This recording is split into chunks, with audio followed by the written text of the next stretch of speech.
లాభం లేదు. మనిషి ఇంట్లో ఉండటం మంచిది కాదు.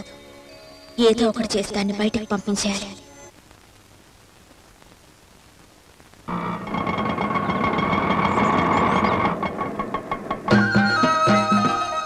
ఈ గోర్ఖాలంతా ఎవర్రా గుంపుగా వచ్చారు? మన మనీషా చుట్టాలా? నాకు తెలిసి మనీషా చుట్టాలు ఎవరు లేరే, ఏదైనా తందా కోసం వచ్చారేమో. ఓయ్ ఓయ్ ఓయ్ ఓయ్ డైరెక్ట్ గా వచ్చేస్తున్నారు. ఎవరు మీరు? मेरा नाम रतन सिंह है, इनकम टैक्स। मेरा नाम राम सेंट्रल एक्सेस है। मेरा नाम लखन कस्टम्स है। मेरा नाम बिंदु सेल्स टैक्स।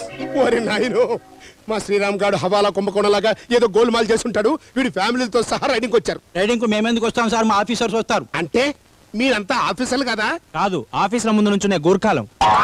మీ అబ్బా గోర్ఖాలా? మరి ఎంత బిల్డప్ ఇచ్చారు ఎందుకు? ఇంతకీ తమరు ఎందుకు వచ్చారు బాబు? చందాలకే? కాదు సాబ్, పెళ్లి చూపులకు వచ్చాం. పెళ్లి చూపులకా? అవును మావయ్య. మన ఇంట్లో పెళ్లి చూపులేంటమ్మా? ఎవరున్నారు? మనీషాకి. మన మనీషాకా? మన మనీషా కాదు, మన ఇంటి పని మనిషి మనీషాకి. మీరండి, రండి, కూర్చోండి.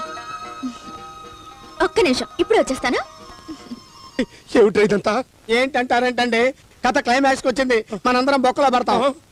శ్రీరామ్ గారు ఎక్కడా? హలో, ఒరే శ్రీరామ్, మనం కొంపంటుకుందిరా.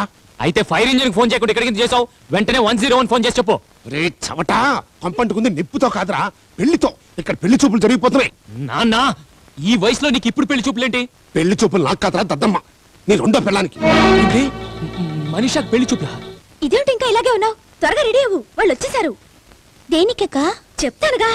అసలు విషయం మర్చిపోయాను. ఆ తాళి తీసి అక్క, కావాలంటే మళ్ళీ వచ్చి వేసుకుంటూ గాని తీసేయి. వద్దు, నేను తీయను, నేను తీయను. సరే, ఇష్టం లేకపోతే కనబడకుండా బయట కప్పుకుందు గాని ముందు రెడీ అవ్వు.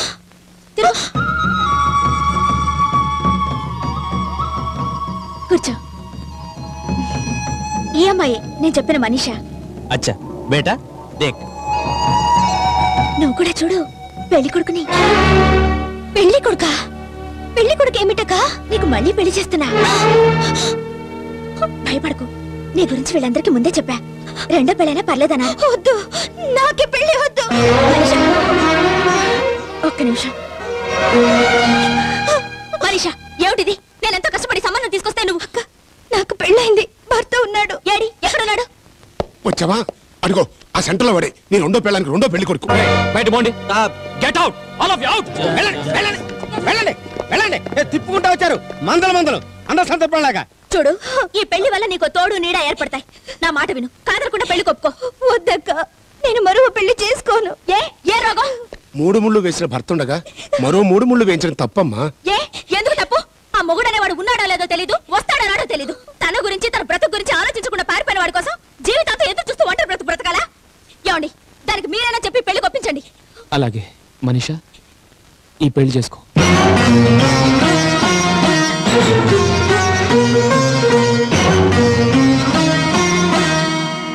వద్దులే, చేసుకోవద్దు. ఎందుకు చేసుకోవద్దు? ఒకసారి పెళ్ళైన పిల్లకి రెండోసారి పెళ్ళంటే తప్ప? భార్య చేస్తే మగాడు రెండో రోజు రెండో పెళ్లి చేసుకుంటున్నాడు, తనెందుకు చేసుకోకూడదు? దాన్ని కట్టుకున్నవాడు బతికే ఉన్నాడు కాబట్టి. అలాంటి వాడు బతుకున్న ఒకటే, చచ్చిన ఒకటే. అంత మాట అనుకు. ఆయన దేవుడు, ఏడా దేవుడు, ప్రత్యక్షమవుడే అవుతాడులే. అయినా తనకులేని బాధ నీకెందుకు? తను ఒంటరిగా ఇంట్లో ఉంటే నాకు బాధగానే ఉంటుంది. మనీషాకి పెళ్లి జరగాలి, అత్తారింటికి వెళ్ళాలి. తను ఎక్కడికి వెళ్ళదు, ఇక్కడే ఉంటుంది. ఎవరుంచుకోవడానికి అది ఇక్కడ ఉండాలి? మీరా, మీ అబ్బాయా?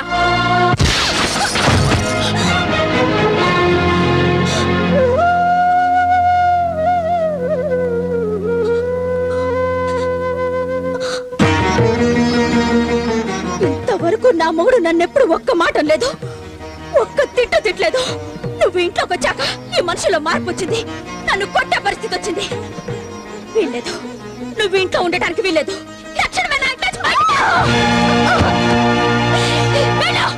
వెళ్ళిపోతానక్క. నా కారణంగా మీరు గొడవలు పడకండి. ఇప్పుడే సంతోషంగా వెళ్ళిపోతాం. ఆగో, నువ్వు వెళ్ళటానికి వీల్లేదు. ఎందుకు వీల్లేదు చెప్పండి. మీ మనసులో ఏ దురుద్దేశం లేకపోతే, తనతో ఏ సంబంధం ఉండకపోతే దానికి పెళ్ళేందుకు వద్దంటున్నారు? దాన్ని బయటకి ఎందుకు పంపనంటున్నారో చెప్పండి. ఈ ఇంట్లో ఉండటానికి నీకెంత హక్కు ఉందో తనకి అంత హక్కు ఉంది. పని మనిషికి నాతో సమానమైన హక్కా? మనీషా పని మనిషి కాదు, నేను తాళి కట్టిన భార్య.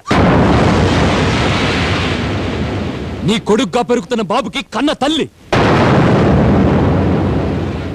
నీలాగే మనీషా కూడా ఈ ఇంటి కోడలు. వదినే, జరిగిన దాంట్లో భయ్య తప్పేమీ లేదు, మంచి మనసు ఉండటం తప్ప. అసలు నేపాల్లో ఏం జరిగిందంటే,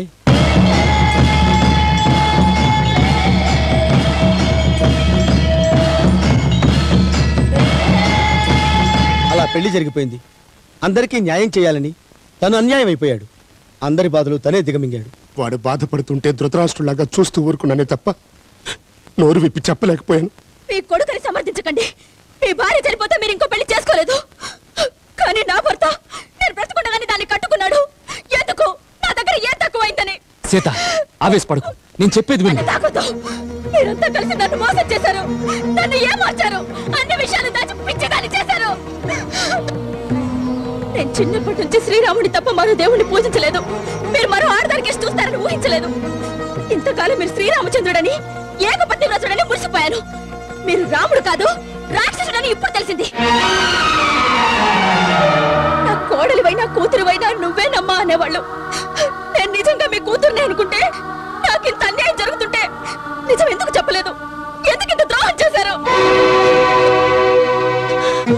ఏమి ఎవరు లేని అనాథమని ప్రేమతో చేరదీసినప్పుడైనా అక్క నీ పసుపు కుంకాలను దోచుకున్నాను, నీ మొగుడి చేత తాళి కట్టించుకున్నాను, నీ మొగుడి సొంతం చేసుకున్నాను, నీ కాపురంలో చిచ్చుకున్నానని నువ్వైనా చెప్పొచ్చు కదే. సీత ప్లీజ్, నేను చెప్పేది విను. కట్టిన తాళికి కట్టుకున్న పెళ్ళానికి ద్రోహం చేసిన మీ మాటలు వినాల్సిన పని లేదు. ఎంతో ఓర్పుతో నేర్పుతో సంసారం చేశాను. ఆఖరికి మీకు పిల్లలు పుట్టడం తెలిసినా మీ భార్యగా భరించాను. మీ మీద జాలి పడ్డాను. పిల్లలు పుట్టింది వాడికి కాదు, నీకు. ఆ లోపం ఉంది నీలో. నీకు ఈ జన్మలో పిల్లలు పుట్టరని డాక్టర్ చెప్తే నువ్వు గొడ్రాలంటే తట్టుకోలేవని, నువ్వు బాధపడతావని ఆ బాధంతా చూడలేక నిజాన్ని దాచి ఆ లోపం తన మీద వేసుకున్నాడు. నా కొడుకు రాక్షసుడు కాదు, ఆ రాముడి కంటే గొప్పవాడు. ఆ దశరథుడు కోరితే ఆ రాముడు రెండో పెళ్లి చేసుకునేవాడో లేడో తెలియదు, కానీ నా కొడుకు మాత్రం నిర్మోహమాటగా చెప్పాడు రెండో పెళ్లి వద్దు అని. నాకు పిల్లలు లేకపోయినా పర్వాలేదు, సీతే నా సర్వస్వం అన్నాడు. చెప్పుడు మాటలు విని ఆ రాముడు సీతని అడవులు పాలు చేశాడు. కానీ నా రాముడు మగతనం లేనివాడు, కొజ్జావాడు అని ఊళ్ళో వాళ్ళందరూ అంటున్నా అన్నీ విని మౌనంగా భరించాడే తప్ప నిజం చెప్పి నీకు అన్యాయం చేయలేదు. పుట్టిన పసిగుడ్డిని పొత్తిళ్లలోనే మనీషాకి దూరం చేసి నీకు దత్తతిచ్చాడు. ఎందుకు? అమ్మా అని నిన్ను పిలిచేవాడు లేడని, ఆ లోటు తీర్చాలని. నిన్ను అమ్మా అని ఈ కొడుకు పిలుస్తూ ఉంటే ఈ కన్న తల్లి ఎన్నిసార్లు ఉలిక్కి పడి లేచిందో నిద్రపోని ఈ మావయ్యకి తెలుసమ్మా. పట్టు పరుపుల మీద నిన్ను పడుకోబెట్టి, పాత చాప మీద తన్ని పడుకోబెట్టి నా కొడుకు బాధపడుతుంటే కుళ్ళి కుళ్ళి ఏడ్చాడమ్మా ఈ తండ్రి. నాకు శిక్ష పడకూడదని నేను బ్రతికొండగానే వెదవగా మారటానికి సిద్ధపడ్డ మనిషి మెళ్ళలో మానవత్వం ఉన్న మనిషిగా తాలిగట్టాను. అది చెప్తే నువ్వు నాకు దూరం అవుతావని భయంతో నీకు చెప్పలేదు. నేను తల్లయి నిన్ను అమ్మ అనిపించిన మనిషి అని పని మనిషిగా ఇంటికి తీసుకొస్తే నోరు మెదపలేదు. ఎందుకో తెలుసా? నా మొదటి భారీగా నీ గౌరవం నిలబడాలని. నా కళ్ళెదుట మనిషి అని కొట్టినా నోరు మూసుకున్నాను. కన్నబిడ్డ చేత అమ్మ అనిపించుకోలేకపోయినా, కట్టుకున్న వాడికి దగ్గర కాలేకపోయినా, పని మనిషిలా ఇంట్లో చాకరీ చేస్తున్నా చూస్తూ ఊరుకున్నాను. ఎందుకో తెలుసా? తను బాధపడ్డా నువ్వు బాధపడకూడదు. నీ భర్తగా తనకి తాళి కట్టడం తప్పైనా మనిషిగా నేను చేసిన తప్పు కాదు. మనస్ఫూర్తిగా నేను ప్రేమించాను, ప్రేమిస్తున్నాను. నా మనసులో మొదటి స్థానం నీదే. నువ్వు నాకే శిక్ష విధించినా అనుభవించడానికి సిద్ధంగా ఉన్నాను.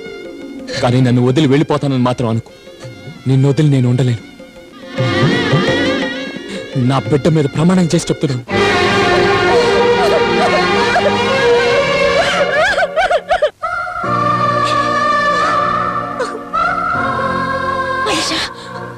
ఎక్కడికి వెళ్ళిపోతున్నా? సీతారాము లాంటి మీ మధ్య నేను ఉండకూడదు. నన్ను వెళ్ళనివ్వక. నువ్వెవరో తెలియనప్పుడే నేను ఇక్కడికి తీసుకొచ్చాను. రాముడికి సీత ఒక్కతే ఉండాలి. నేను కూడా ఉండడానికి చట్టం, ధర్మం, లోకం ఒప్పుకోదు. నాకు చెల్లిగా, బాబుకు తల్లిగా ఈ ఇంట్లో ఉండు. అమ్మా!